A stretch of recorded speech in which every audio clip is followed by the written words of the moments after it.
Welcome back to the only thing keeping you going through this pandemic. This is Dub Street. Okay, we're here for week 2. We've upgraded, moved from podcast to full-blown video.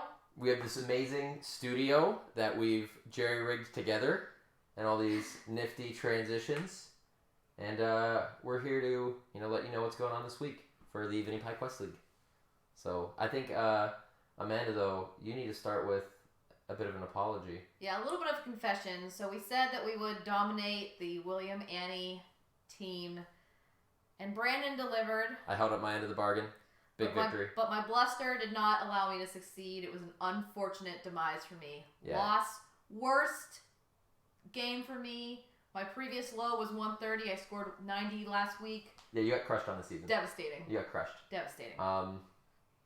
So yeah, and also apology. Last week we were doing a ranking of the names, and we improperly ranked Brian's team a little lower than we should have.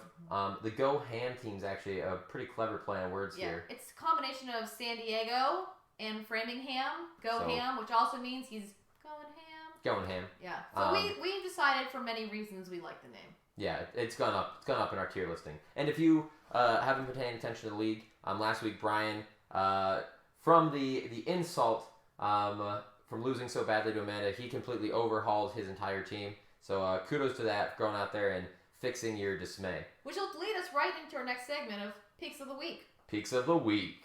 Our high score goes to Uncle Chris, who scored 142.76 points. Man only knows how to win at fantasy football. First champion ever. Some people reported that he hasn't done well in playoffs the past few years or hasn't made it, but he is always a threat. Yeah, we were He's told always that a threat. He actually was walking wounded by not making playoffs the last couple of years, but we disagree. Always a threat. But despite winning with high score, I'd like to think that he had actually the worst player, being Jimmy Garoppolo. Jimmy G. Quarterback should score upwards of 30 points, and Jimmy G didn't even put up 2 last week.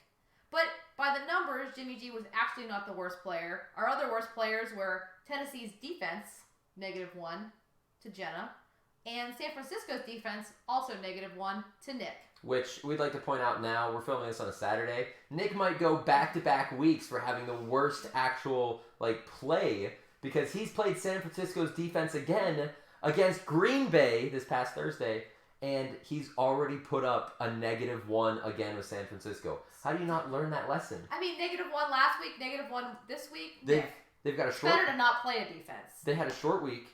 Seahawks are a great offense. Aaron Rodgers is going to lead a great offense. That's gonna terrible play.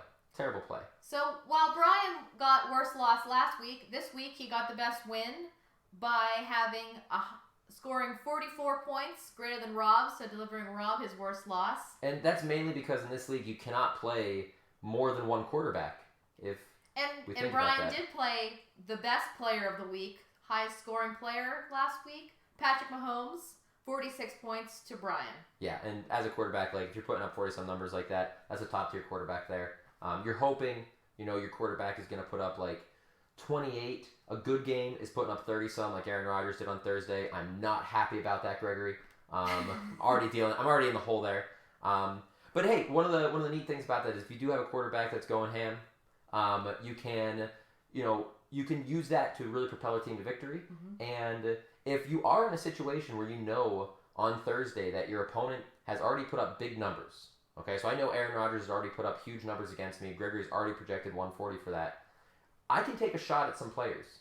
My projection's at 120 right now. Yeah. This is the opportunity where if you're in a hole, that projection's so much higher, take a shot on a player. You could play a streaky player, one of the receivers for the Chiefs. Yeah, if that player is going to get 26 points in a game, if they get lucky, you win. You've caught back up.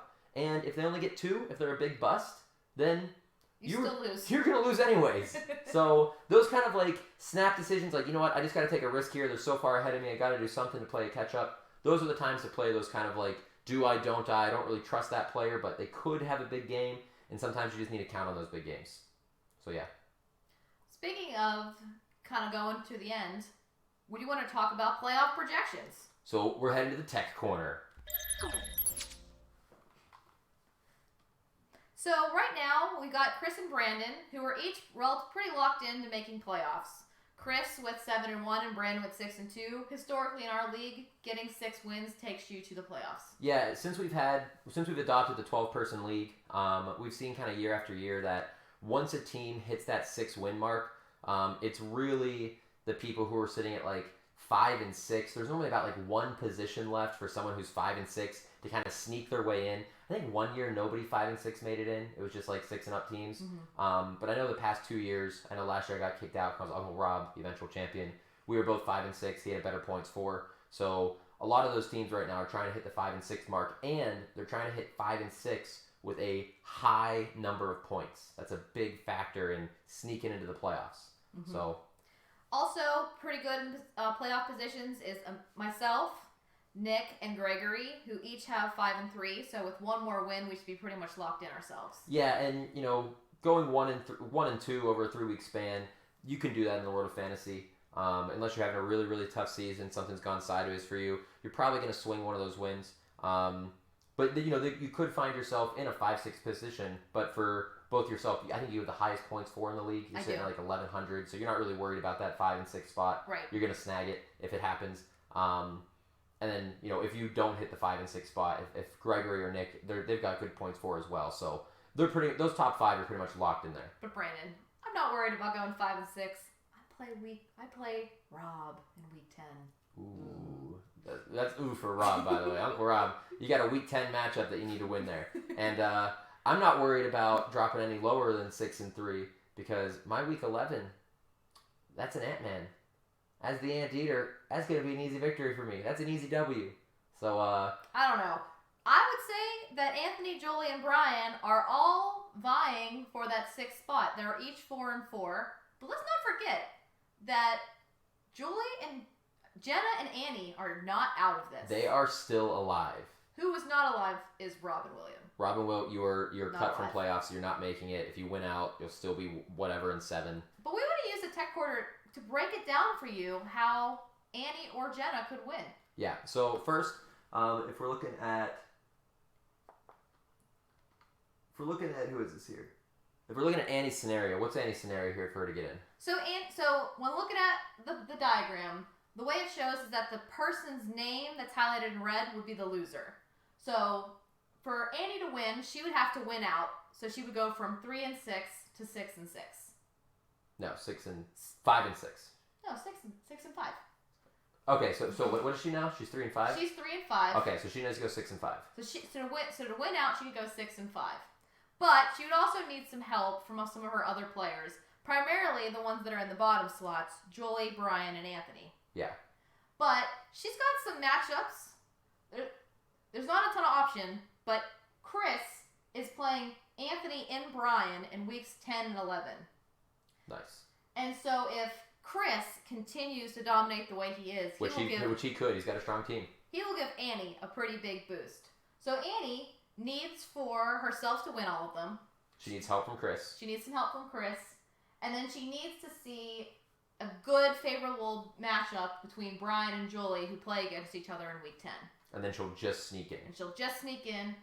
Like you were saying, there is the potential for someone to get in at 5 and 6 this year. But the way I see the league playing out with these strong numbers, I'm thinking you're going to need 6 wins. You're going to need the 6 So win. Annie needs to win all of her games to get that 6 wins. Okay. And what about our second person? Jenna.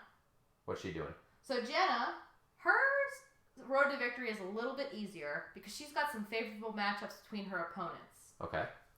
So she's got Brian and Jolie playing each other in week 9. And they're going to hurt each other there because they're both 4 and 4 right now. So one of them's going to slip to 4 and 5. And then we also got Anthony and Jolie matching up against each other in some of these weeks. Okay. So she doesn't need the Chris blowout the way that Annie does. Because those teams are just going to hurt each other and bring each other down. And in fact, Jenna plays Chris this week in week 9. So she needs to beat down on Chris this first week. Then she needs to hope for a couple of favorable matchups. Some infighting going on there. Some infighting.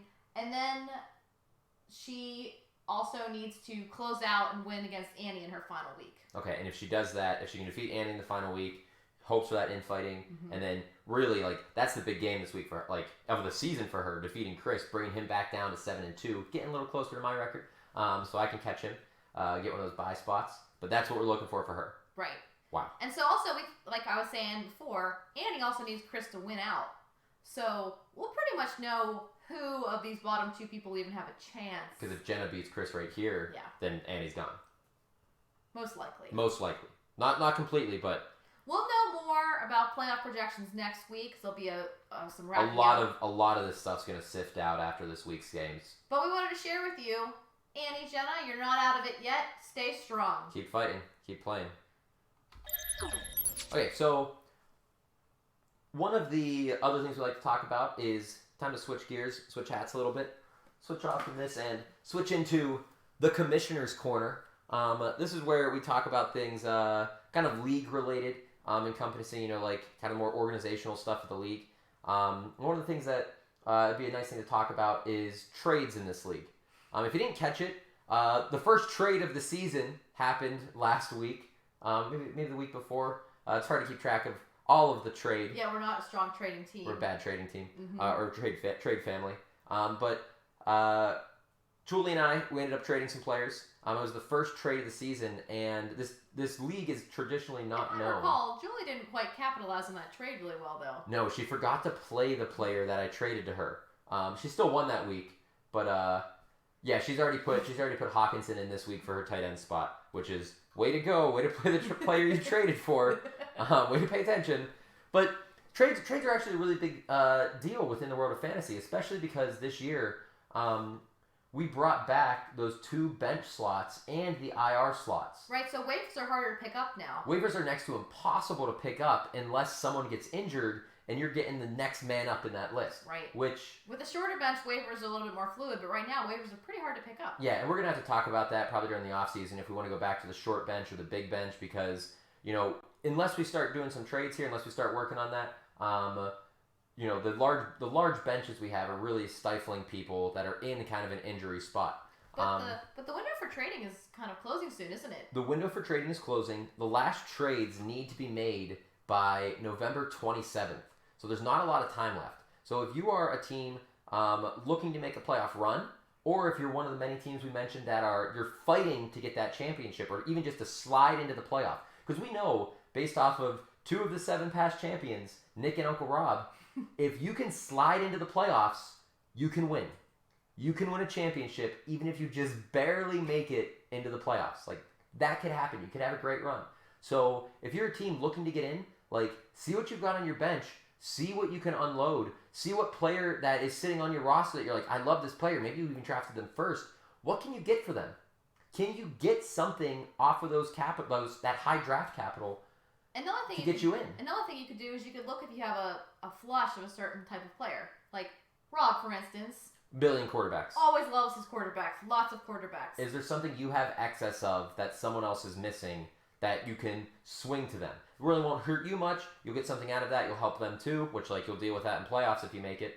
But yeah, what do you have? What are people looking for? And as much as it's painful, we look at Brian playing Mahomes this week or last week, getting 40-some points, huge player. If you're in the hunt, could you leverage Mahomes into 2 strong players? You're recommending getting rid of Mahomes? I am. Well, this is why we don't trade. Well, here's the thing: if you are trying to get a win, if you're trying to buy a victory right now to make playoffs, if you've got someone on your bench, I don't know who Brian's got on his bench, right?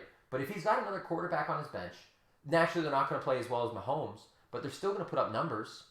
If he could leverage a Mahomes trade into 2 other players that are going to help him more, maybe he swings playoffs. And if you make playoffs, you could win it all. And that's what it really boils down to in fantasy. You make the playoff spot, and then you just got 3 games to win. You don't know what's going to happen to other teams. Their players get injured. You don't know what's going to happen to that player you traded away. Like, Mahomes could get injured. Yeah. You never know. So it's always a bit of a gamble, and that's a gamble that sometimes if you're willing to make a risk, and you have to take a risk because it's, I need this win or I'm out, then, trades are something to think about, to kind of swing things possibly in your favor. And one of the other things with trades that we as a family in a league have to start thinking about is once you do make a trade and it's accepted by the other party, there's still a 2-day trade window that has to elapse before that trade actually goes through. So if you made a trade today on this Saturday, unless you call up Gregory and say, Gregory, this trade needs to happen now, and I might be trading someone right now, and Gregory, I might need a trade to happen if it triggers before the noon game tomorrow, and you as commissioner better make it go through. You can't just say it doesn't go through because you're playing me.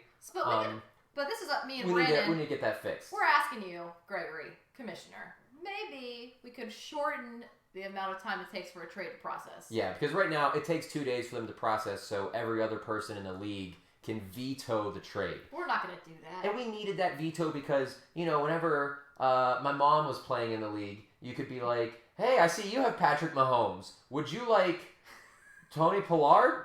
And then you could get Mahomes off her and she would know the difference, right?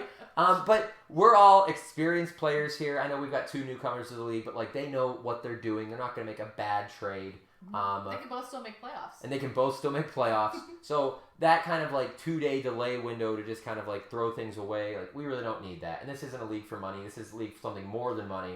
For a pizza. Except, also, Commissioner, seriously, it should be trophy time. Yeah, we need to get on that trophy thing. So, but the big thing here with trades, we need to look at trades as a family more. Take some shots trading, and let's narrow that trade window deadline so that you can kind of trade a little bit faster if you need it. Okay? Well, that's what we have for you today. We hope you enjoyed our second session of our Dub Street podcast. Yeah. Or is it? It's not a podcast anymore, is it? I don't know what it is. It's if you're not watching it on YouTube, if you're just watching the file, I guess it's a podcast. But if you're on YouTube watching it, but we would recommend you to watch it on YouTube because we have a pretty cool presentation. Yeah. So, adios everybody, and Gregory, you're going down. Bye. He's not. Probably.